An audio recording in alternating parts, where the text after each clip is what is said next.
Bon, maintenant, on va parler d'une émission qui s'appelle Histoire de se balader en Normandie et notamment dans notre ville mystère. Ah oui. Vincent, ça fait combien de temps que vous vous baladez en Normandie? Ça va faire 3 ans maintenant, j'entame la 3e année de balade en Normandie, que je sillonne du nord au sud, de l'est à l'ouest.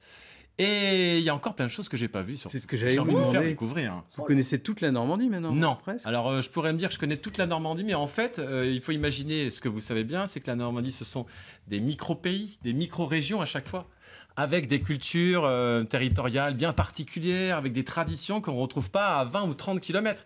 Donc, on passe 3 vallées. Et parfois, on n'a pas le même fromage, on n'a pas le même type d'artisanat, on n'a pas les mêmes cultures, on n'a pas les mêmes arbres, etc.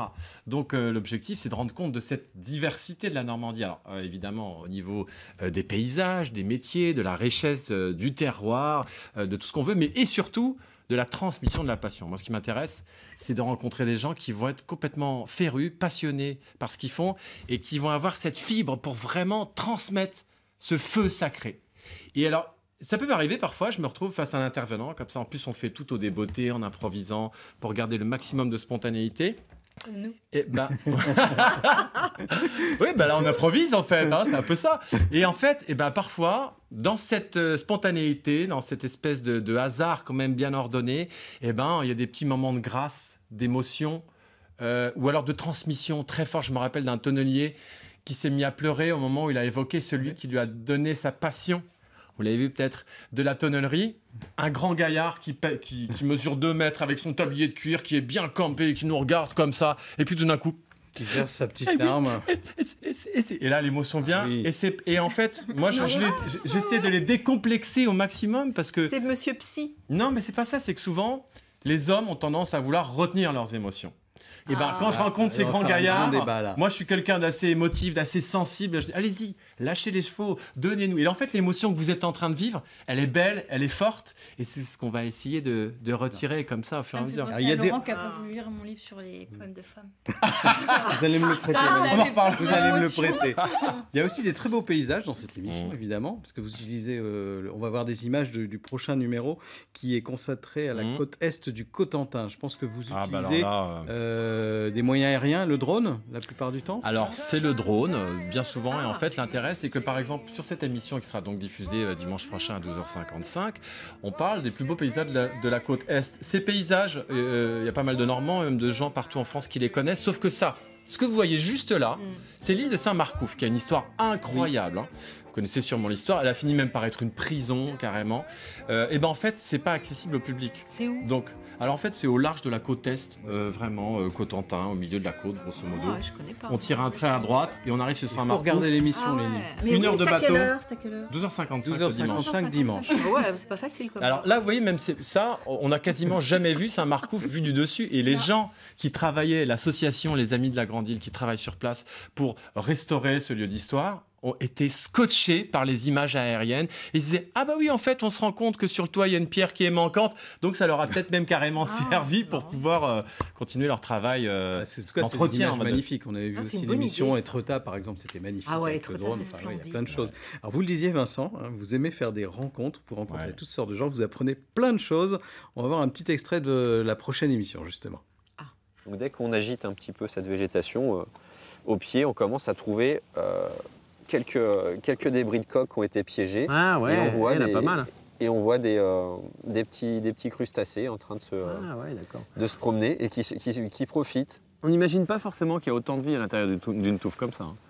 La touffe est souvent à l'origine de la vie en milieu estuarien. La touffe est à l'origine de la vie? Vous avez entendu ça? Pour pas dire l'origine du monde, mais... Oh, c'est trop bien! En plus, il y a de la poésie. Ça s'avance pas! Oh, c'est trop bien! La touffe est à l'origine du monde, quand même. On va redire ça de cette émission, s'il vous plaît. C'est le jour de la littérature, c'est le jour de la philosophie, voilà. C'est une émission sympa. Bah, c'est une émission sympa. Surtout, moi, je me dis que bon, c'est très vivant. Et puis, c'est vrai que l'objectif c'est de faire sortir vraiment la sincérité des gens que je rencontre. Donc, du coup, j'évite de trop les rencontrer avant. Et on fait comme ça, vraiment, en improvisant. Et moi-même, parfois, je suis vraiment surpris par le résultat parce que j'imaginais pas du tout qu'on allait parler de telle ou telle thématique ou qu'on allait visiter tel endroit. Et donc, je suis moi-même surpris. Et cette surprise, on la partage avec les invités. Et puis, c'est vraiment comme une relation prime sautière, quoi. C'est la première fois qu'on se rencontre. On va vivre quelque chose. Et on vous le donne. Et vraiment, on vous le donne avec générosité pour que vous vous amusiez, mais aussi que vous appreniez des choses. Alors, vous avez eu des bons moments. Hein. On a parlé tout à l'heure du tonnelier qui a versé sa petite larme. Un moment gênant dans l'émission, sur un tournage? Vous en avez un en tête, c'est ça? Non, j'en ai aucun. Vous allez me sortir des images à un moment où j'ai perdu mon pantalon? Non, on n'est pas sur... Non, on a caché les images de celle-là. Pas sur ce genre d'émission, Vincent. Mais... Non, des moments gênants. J'ai jamais eu de moment vraiment gênant parce que moi, j'essaie d'être dans l'instant et je me dis qu'il n'y a rien de gênant dans l'instant. Vous êtes tombé, je sais pas, ou vous avez fait une cascade. Ah oui, il y a des gens qui refusent. Alors ça, mais ça, c'est pas gênant. Pour moi, c'est mon quotidien, si vous voulez. Je suis un petit peu maladroit Gaston parfois. Lagaffe, d'accord. Je suis un petit peu maladroit, puis j'ai des membres qui dépassent comme ça. Donc je me cogne à tout va. Et il y a des moments gênants, mais moi, j'ai eu un moment, une fois, je me rappelle d'intenses émotions. Je me rappellerai toute ma vie, en fait. C'était il n'y a pas si longtemps que ça. J'ai rencontré une dame qui avait plus de 90 ans. Et il y avait un spécialiste, un scientifique, qui venait la rencontrer pour prendre en note tous les derniers chants de marins. C'était à Fécamp, à côté de Fécamp, tous les derniers chants de marins avant que les dernières personnes qui les connaissent ne décèdent. Il faut absolument les noter, les mémoriser. Et cette dame-là, je vais la rencontrer dans sa petite maison. Elle m'a regardé dans le blanc des yeux et elle a commencé à chanter sa chanson.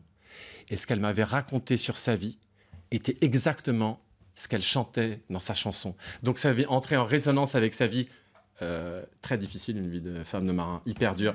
Alors moi, j'étais submergé par l'émotion. Quand j'en parle, j'ai presque encore les mains qui tremblent. Donc en fait, on se laisse aussi la possibilité de les vivre vraiment, ces émotions. C'est ça qui est chouette. Et vous nous les retransmettez tous les dimanches dans cette émission, à 12h55 le dimanche. Et également, on peut les revoir si on a raté un épisode. Ça se trouve sur le site internet de France 3 Normandie. Histoire de se balader avec l'excellent Vincent Châtelain. Pour vous servir.